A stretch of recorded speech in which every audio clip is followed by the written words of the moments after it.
ఎప్పుడు వస్తుందండి ఏక మనసు? స్థిరమైన మనసు కలిగి ఉన్నప్పుడు, సరైన బోధ విన్నప్పుడు, సత్యవాక్యమును సరిగా అది విని గ్రహించినప్పుడు, దేవుని వాక్యములో ఉన్న సత్యాన్ని తెలుసుకున్నప్పుడు ఒకే మనసు అందరిలో ఉంటుంది.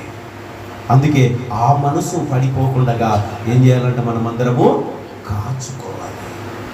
ఎప్పుడైతే ఆ మనసు మనం లోక సంబంధమైన వాటి విషయంలో కావచ్చు, ధనాపేక్ష విషయంలో కావచ్చు, ఇంకా అనేక విషయంలో అది పడిపోకుండా ఉండాలి అంటే వాక్యము, దేవుని సత్యవాక్యము మీలో సమృద్ధిగా అది నిలవనివ్వాలి. దేవునికి స్తోత్రం, హల్లెలూయా. కాబట్టి ప్రియమైన దేవులారా, నాటి నుండి నేటి వరకు లోకములో మనసు మరి చెరిపి వేసుకొని తప్పుడు బోధలు వైపు తిరుగుతూ ఉంది. ఆ తప్పుడు బోధ వలన మనసు కల్మష